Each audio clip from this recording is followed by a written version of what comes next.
It Sleeps at Dawn, a short story by Christopher M. Long, copyright 2022.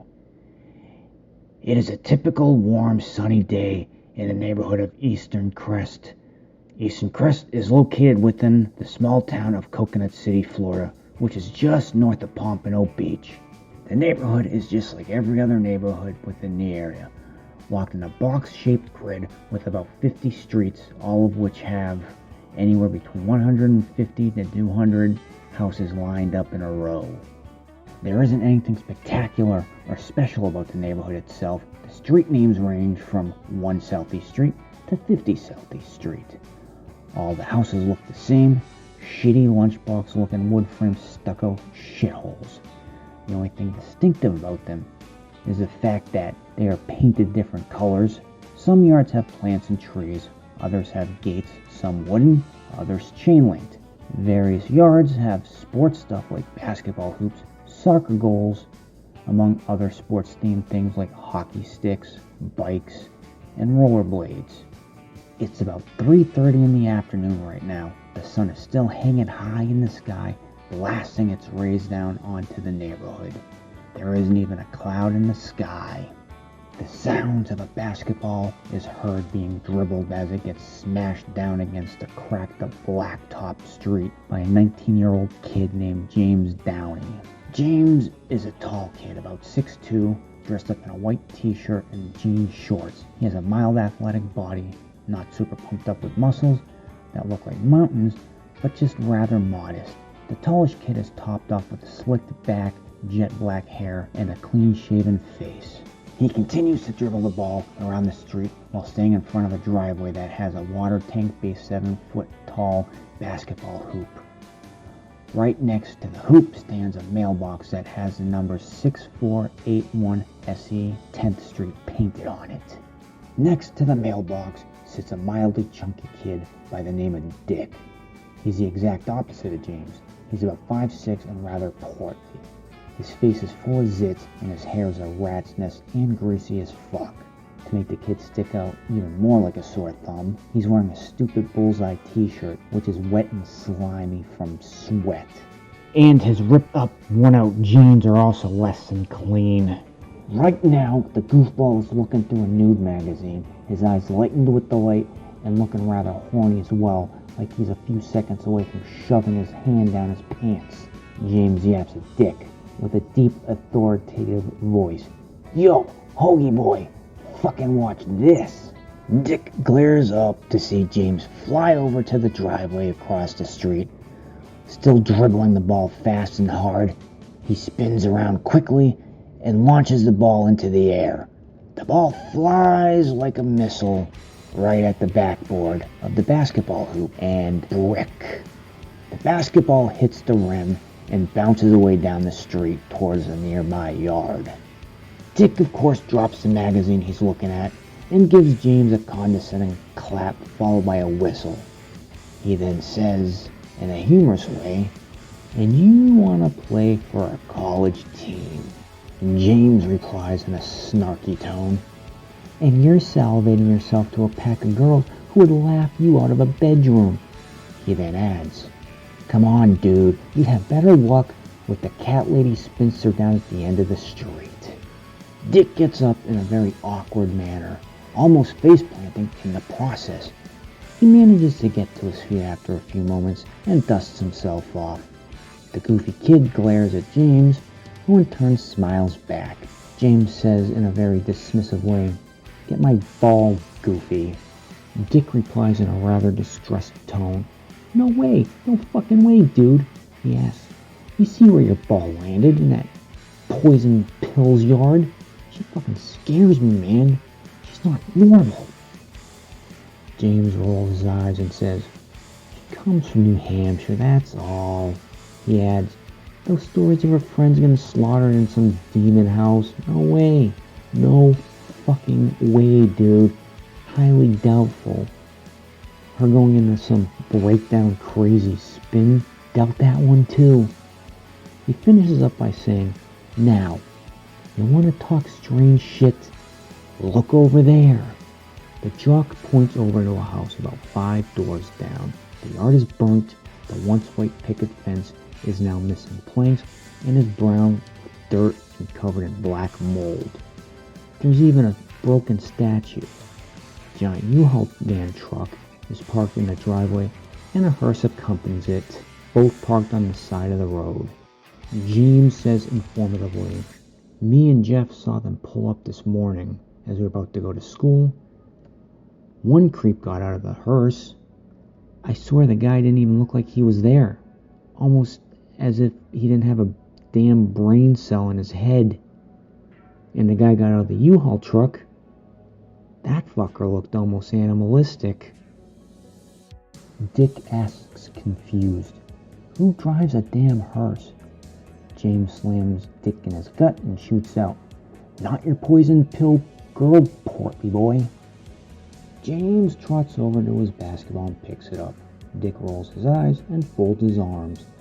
He says in a not-so-humorous way, "Not funny, James. Not funny, clown." As James nears the yard that has overgrown grass in it where his basketball found itself at, he quickly eyes a rust bucket Geo Metro. The only notable thing on the car is a sticker of New Hampshire. And on it reads, in yellow lettering, "Crow's Landing, New Hampshire." James swipes the ball and tosses it into the air before making his way back over to his driveway. Right as he nears his basketball hoop, the sound of a car engine is heard humming. It gets louder as the car gets closer. The tall jock spins his head around to see a blue, sporty-looking Saturn driving on up. It parks on the side of the road. James stares at the car for a moment as the door swings open. A blonde girl in a blouse and a loose-fitting dress exits the car. The cute girl has her hair tied up in a ponytail, is carrying a small backpack. The classy dressed-up girl makes her way over to Jim, immediately kissing him as Dick looks on awkwardly. Jenny Lang says, "The day in the life of a psych major." James lets out a sarcastic yet humorous quip. "Don't you mean fucking psych major?" Jenny chuckles as she responds, "Freshman college kid, and you still have a third grade vocabulary." The jock kisses Jenny and they grope each other. Dick clears his throat several times and says, "Hey, PDA is not okay." The kissing couple breaks apart for a moment. James says, "Don't worry about him. He was just about ready to self-spray some goo in his pants not more than 3 minutes ago." Dick says in an embarrassed tone, "Hey." Jenny adds in an embarrassed tone as well, "Little more than I really wanted to know there, James." It's at this point that they hear the rumbling engine of a classic 70s javelin roar. It's accompanied by the blasting, fast-paced song Stone Cold Crazy by Queen. The beast of a car comes to a loud, skidding stop, leaving rubber marks in the road behind. James, Jenny, and Dick look at each other in unison. Dick shoots out, "Hope it's worth ruining his tires doing that stupid shit like everyone's impressed with the douchebag stuff." James replies in a very dry tone, "Hope he blows out." Jenny slaps Jim on the shoulder. He looks at her. She smiles at him. The driver's side door swings open and a long-haired guy dressed in army fatigue pants and a leather jacket gets out. The buff-looking reprobate reaches into his pocket and pulls out a pair of sunglasses. He puts them on before he makes his way over to his 3 friends. Dick greets, "What's up?" Rex cuts Dick off bluntly and rudely without even looking at either of his friends. "Shut up, clown fart." He adds, "What's up, college boy?" "College twat." James replies, "Come on, Rex. No need for that." Rex says, "Hey, I'm just here for a polite conversation, that's all." Jenny quips back with a smiling grin on her face, "Do you even know the word of the meaning polite?" This is the point that a gray corpse-looking guy catches James' attention. The guy looks like he just died and rose from the grave, His clothes are dirty and ripped up and look like they smell like rotting death. His giant hands reach into the back of a U-Haul truck and they pull out a love seat sofa which looks like it's made from black silk. Rex screams, "Yo, Earth, the asshole! You listening or what?" James breaks out of his trance, looks at Rex, and mutters, "Of course I am." He asks, "What?" Rex says, "Party this weekend or what?" Jim looks at Jenny, who has no response. He turns to Dick, who in turn looks away. Rex angrily says, "Hey, moron, disconnected from the conversation here, stupid."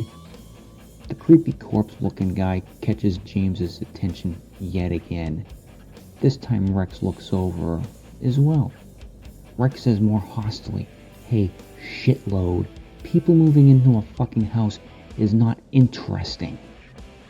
James replies, "Look at the guy doing the moving." Rex just shakes his head and lays in another insult. "I swear college is really fucking you up, stupid, even more than you already are." He adds, "Get a goddamn life and let me know if we're having a party this weekend, alright?" With that said, the group disperses. The three friends walk up to the house. Rex makes his way back to his car, but before he gets in, he looks over at the U-Haul truck. The punk sees the creepy-looking moving guy reach back into the truck. The guy pulls out a diamond-encrusted gold chalice. The punk's eyes widen when he sees the potential score. Rex jumps into his car and slams the door shut. He then looks over at a leather-clad beauty who has sprayed-up hair, brownish, and her lips are painted cherry red. Rex says in a rather happy mood, "I don't think that this was a complete waste of time, Sherry." Sherry replies, "It always is. You need new friends, Rex. The ones you have are boring and they suck." Rex says, "Shut up, you fucking twit. I think I have our next score." Sherry sarcastically snaps back, "Oh really? What, a dildo?" Rex answers back in a blunt tone, "No, you loudmouth little bitch. A golden chalice." Rex turns on the engine and pounds his foot down onto the gas pedal. It's a few hours later, the sun is off on the horizon, the moon is rising up in the sky, which is getting darker by the moment. James makes his way out into the garage from his house. The garage is packed with boxes and other random shit, like sporting stuff and camping gear. There's a car in the only open space the garage has. It's lifted by a hand-cranked jack. A pair of legs are sticking out from underneath. James says, "You know, if Dad comes home and sees you working out here, he'll neuter your ass." Jerry replies, "Hey, I pay rent here. I can work if I want." He adds, "Unlike you, who'd rather take the easy way out and get a degree in some worthless fucking crap major." Jerry rolls himself out from under the car. He's holding a filter and a filter wrench. The guy appears to be in his mid-20s, and he's built like a mountain of muscles from years of hard labor working on cars at $25 an hour flat rate. Right now, he's wearing the t-shirt of his favorite band, Slayer. Flames, demons, picking apart victims, a gigantic pentagram with the words Slayer and Hell awaits finish off the creepy display. Jerry says, "Nothing like working all day and then coming home to a fucking oil change." The tech tosses the oil filter into a trash can and walks over to a quart container of fresh oil and a new oil filter. James says, "Don't mind me. I'm just going to take the trash out for tomorrow." Jerry replies, "Look, dude, college might be fine and all, and I know you like sports and all that shit, but dude, come on. You should have gone to a vocational school. You'd be better off in the end."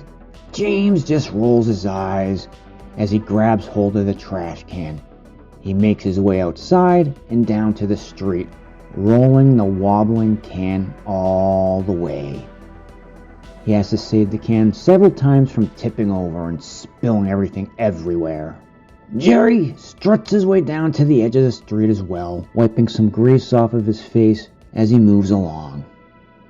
Right as Jerry reaches James, who is still standing at the edge of the driveway looking at the new neighbor's house, he pulls out a carton of cigarettes from his pants pocket, along with a match. Jerry pops a cigarette into his mouth and strikes the match. James looks at his brother as the tech blazes up. James says in an authoritative, fact-based tone, "Those things will kill you, man." Jerry replies humorously, "I work cancer-inducing materials all day. Who the fuck are you trying to kid, kid?" James looks back over to the new neighbor's house to see the creepy-looking zombie-like corpse guy walking down to the hearse. This time he's followed by a shadowy figure. It's too unclear to see who or what the guy looks like. Jerry asks, "Why are you worried about those dipshit clowns?" James answers back with a question of his own. "Do you know anything about them?" Jerry replies, "Other than their bitchin' wheels? No."